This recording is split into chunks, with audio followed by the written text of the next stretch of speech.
Olá amigos, vamos para mais um vídeo, tá certo? Mais um vídeo que fala sobre a classificação de uma função, tá? Bom, eu creio que vocês assistiram o vídeo anterior onde a gente classificou uma função quanto ao seu crescimento. Falamos de função crescente, decrescente, constante, oscilante, mista, tá?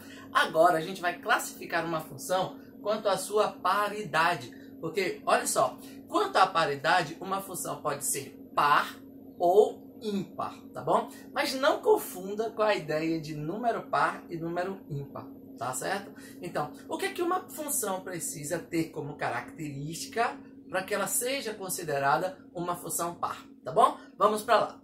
Então, eu vou colocar aqui. Uma função pode ser par, e para que uma função seja par, vamos fazer o seguinte. A seguinte definição. Dizemos que f de A em B é uma função par,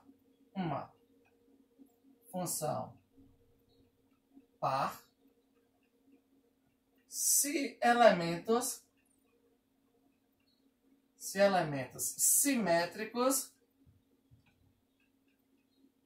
do seu domínio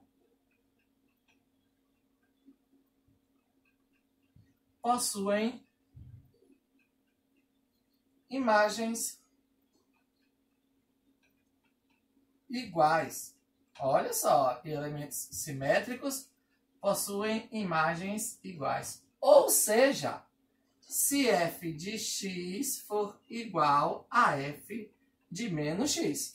Deixa eu explicar direitinho para vocês isso daqui, que resume toda essa parte de definição.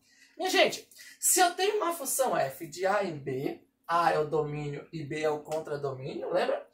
Essa função é uma função par, olha só, essa função é uma função par, se elementos simétricos do seu domínio possuem imagens iguais, ou seja, se f de x é igual a f de menos x. Elementos simétricos, né? Se a gente está falando de uma função real, vocês podem imaginar elementos opostos, não é isso? Então, ó, x e menos x são elementos simétricos do domínio de uma função, elementos que estão no conjunto A, não é verdade? Então, se as imagens de x e de menos x do seu simétrico forem imagens iguais, isso quer dizer que esta função f é uma função par. Acredito que com o exemplo fica melhor para vocês. Então, imaginem vocês. Vou colocar aqui um exemplo. Imagine vocês que eu tenho uma função f de x igual a x ao quadrado mais 1. Pronto? Eu tenho essa função f de x igual a x ao quadrado mais 1. Será que essa função é uma função par? Vamos dar uma olhadinha. Olha só.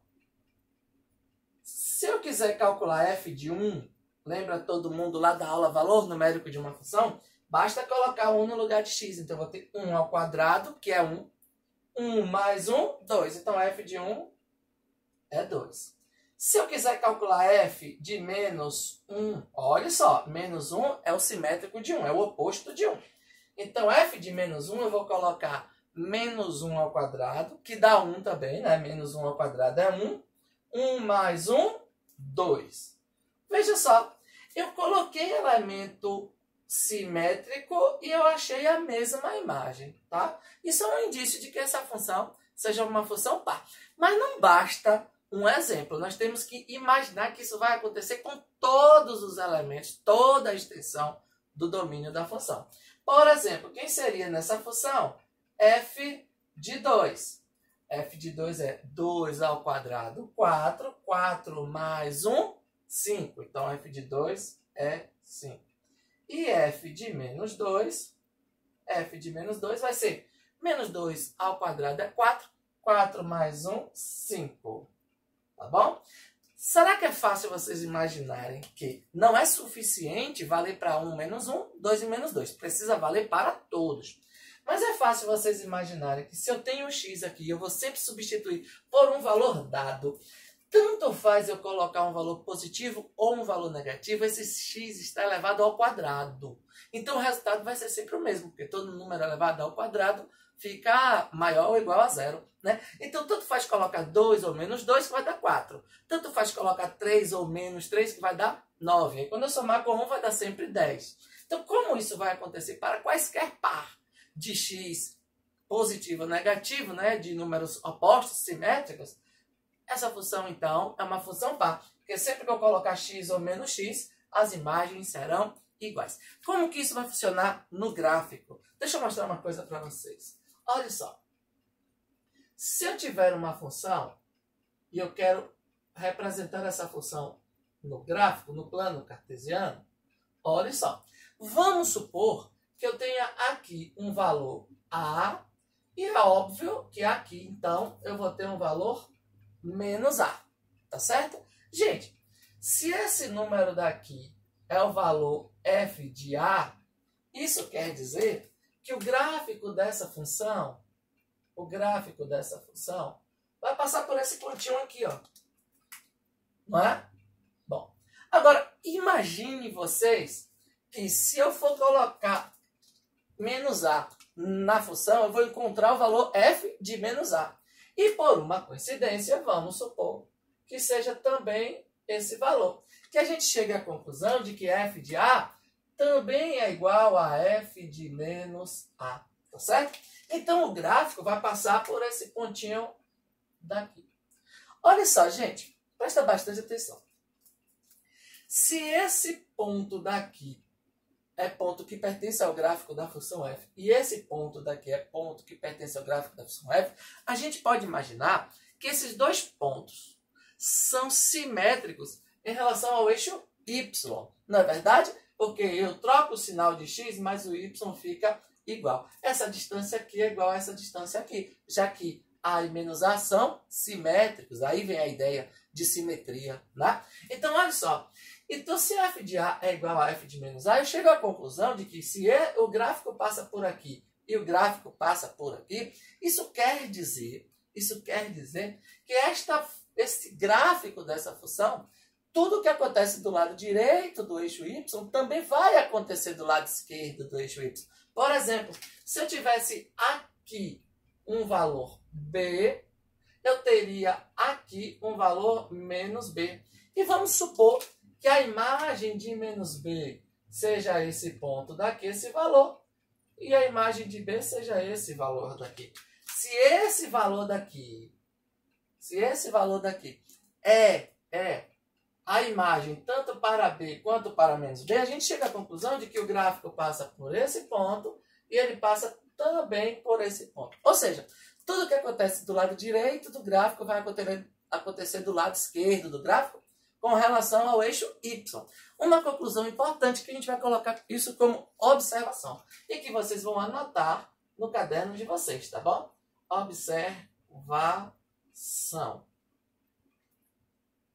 Observação. Isso é muito importante. Se um exercício quiser que você analise uma função quanto à paridade e você tem ali o gráfico da função, como é que você fica sabendo, olhando para o gráfico de uma maneira muito simples, se essa função é uma função par, se esse gráfico é de uma função par? É simples. É só você lembrar disso que a gente fez aqui agora. Tudo que acontece do lado direito também acontece do lado esquerdo em relação ao eixo y, tá? Então, ó, o gráfico de uma função par,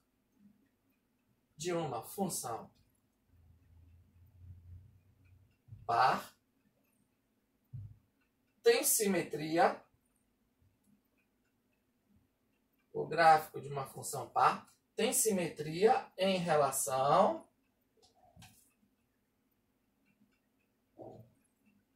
ao eixo OY, que é esse eixo aqui, o eixo das ordenadas, tá? Então vamos ler.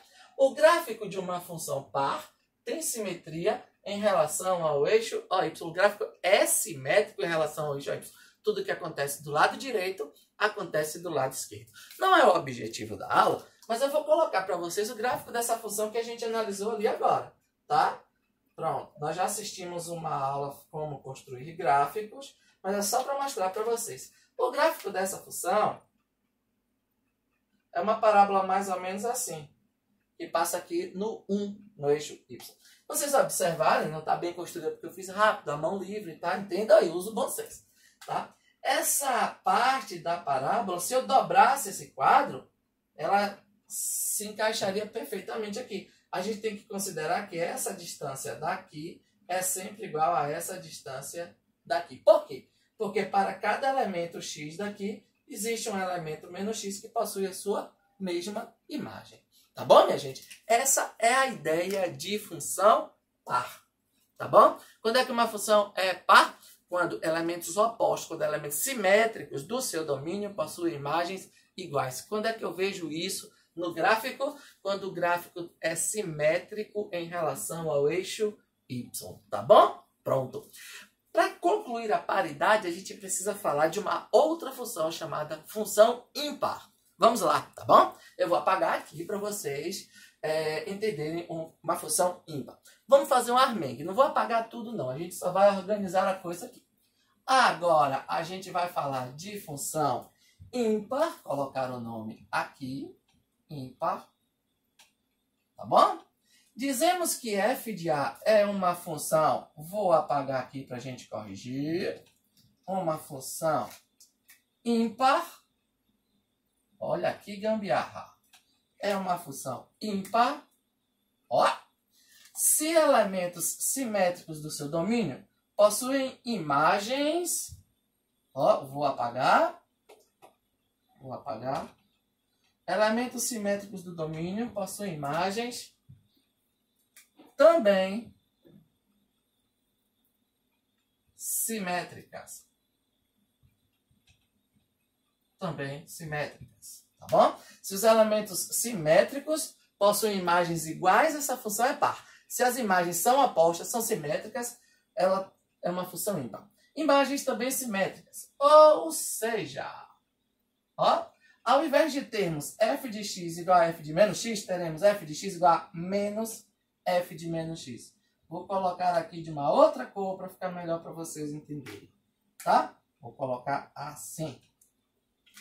F de x é igual a menos f de menos x. Se aparecer aquele menos, a função é ímpar. Se não aparecer o menos, a função é par. Se as imagens forem iguais, a função é par. Se as imagens forem opostas, a função é ímpar. Tá bom? Então, deixa eu falar uma coisa para vocês. Vou dar um exemplo de uma função ímpar. Uma função f de x igual a x ao cubo. Tá bom? F de x igual a x ao cubo. Vamos lá, deixa eu apagar essas imagens para a gente calcular e ver direitinho. Estamos aqui. Se f de x é igual a x ao cubo, quem seria f de 1? 1 ao cubo, que é quanto? 1. E quanto é f de menos 1? Menos 1 ao cubo, que é menos 1. Tá bom? Quanto é f de 2? 2 ao cubo, que é 8. E quanto é f de menos 2? Menos 2 ao cubo, que é menos 8. Vocês viram que quando eu troco o sinal do elemento x, eu também troco o sinal do valor y, né, da imagem de x. Tá bom? Quando isso acontece, a função é ímpar. Veja só. 2 pares não são suficientes para a gente provar isso. Vamos analisar aqui. Mas é verdade. Se o expoente é ímpar, o resultado tem o mesmo sinal da base, não é verdade? Então, se for positiva, vai ser positiva. Se for negativa, vai ser negativa. É fácil a gente perceber que para quaisquer par de elementos simétricos do domínio, a gente vai ter imagens opostas, imagens também simétricas, tá bom? Pronto. Então, esta é uma função ímpar, ok? E como que isso vai acontecer no gráfico? Deixa eu apagar aqui o gráfico, porque a gente vai falar agora sobre o gráfico de uma função que é ímpar. Olha só. Imaginem vocês que eu queira representar. Não vai sair muito certinho, mas tenha um pouco de paciência com o professor Bolinha, tá bom? Veja só, galera. Então, olha só. Se eu tiver elementos opostos, elementos simétricos do domínio, vamos supor que aqui eu tenha um valor A e o oposto vai ter um valor menos A. Vamos supor que eu tenha um valor B e aqui eu tenha o seu simétrico menos B. Tá bom? Vamos lá, então. Façamos de conta que f de menos a é esse valor daqui. Aqui, ó. Esse número que eu achei foi f de menos a. Então, o gráfico dessa função vai passar por este ponto daqui. Tá certo, gente? Vai se passar por esse ponto. Tá certo? Então, olha só. F de A, se ele for aqui, igual a f de menos a, e acontecer com todos, a função é par. Mas para ser ímpar tem que ser oposto. Então, se aqui é f de menos a, o oposto desse número, o simétrico dele, vai estar aqui embaixo. Não é verdade? Aqui embaixo na mesma distância. Então, vamos supor que aqui seja o valor f de a. Então, o gráfico da função que nós estamos estudando certamente vai passar por esse pontinho aqui. Tá certo? Vai passar por esse pontinho aqui. Concluindo, se f de menos b é esse valor daqui, deixa eu trocar a cor para ficar melhor para vocês, é esse valor daqui. Pronto. Quem seria f de b? Ah, o simétrico dele aqui. Então, olha só, gente. O gráfico passa por esse ponto e também vai passar por esse ponto daqui. Tá certo? Bom, bolinha, não tem simetria em relação ao eixo y como a função par. Claro que não vai ter, né? Porque se for simétrico em relação ao eixo y, a função vai ser par. E agora a gente precisa entender o que é que vai acontecer se a função for ímpar. Olha só, presta bastante atenção. É fácil perceber que quando eu troco o sinal do x, a imagem y também troca o sinal. Por exemplo, olha só. Imaginem vocês que o par CD, né, quando o x é C, o valor de y é D. Pertence ao gráfico da função f. Talvez vocês não estejam acostumados com essa notação. Tá bom, gente? Olha só. Isso daqui representa o gráfico da função f. Isso daqui, g de i, é o gráfico da função i, tá bom? Esse g é maiúsculo, para a gente não confundir com aquele g de x, que é de uma função qualquer. É o g maiúsculo, tá bom? Então, olha só, isso aqui quer dizer gráfico da função f. Para a gente abreviar a escrita. Então, se o par CD pertence ao gráfico de f, então, olha só, o que vai acontecer se eu mudar o sinal da abscissa, o sinal de x? A imagem também muda de sinal, porque são opostos, não é? Então, ó, aqui vai ser menos d. Também pertence ao gráfico de f. Então, vamos lá naquela aula de conjuntos, produto cartesiano, chamado simetria de pontos. Quando a gente troca o sinal dos dois, tanto da abscissa quanto da ordenada, nós encontramos um par que é simétrico em relação à origem. Então, qualquer ponto do gráfico de uma função ímpar tem também seu simétrico em relação à origem. Então, vamos corrigir isso daqui, tá bom? O gráfico de uma função, olha só a observação, ímpar, tem simetria em relação, deixa eu apagar aqui. Vou apagar o gráfico, porque eu já fiz um gráfico lá em cima. O gráfico de uma função ímpar tem simetria em relação à origem. Tá bom? Simetria em relação à origem. Só por curiosidade, veja só, galerinha. Vou construir o gráfico daquela função ali agora que a gente trabalhou para provar que ela é ímpar. F de x igual a x ao cubo. Por curiosidade, tá? Vocês não precisam saber disso, não.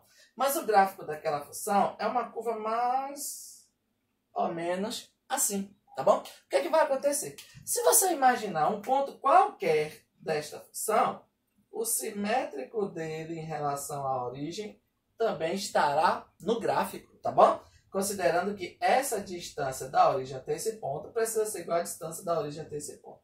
E vai ser se a função for uma função ímpar. Tá bom, gente? Então, olha só, presta bastante atenção. Uma função ímpar tem como gráfico uma linha que tem simetria em relação à origem. Se a função for par, a simetria é em relação ao eixo y. Tá certo? Bom, então na aula de hoje nós falamos sobre função par e também função ímpar. Essa é a classificação de uma função quanto à paridade. No próximo vídeo vocês vão assistir a classificação quanto à injeção. Muito importante, tá bom? Clica nesse vídeo aí, dá um gostei. Se não for ainda inscrito no canal, se inscreva, por favor. Mande sugestões para o nosso e-mail, faça comentários do vídeo, diga o que você achou sobre ele, para a gente melhorar mais ainda o canal, tá bom? Um abração para vocês, espero que vocês tenham gostado e até a próxima, tá bom, minha gente? Um abração, tchau!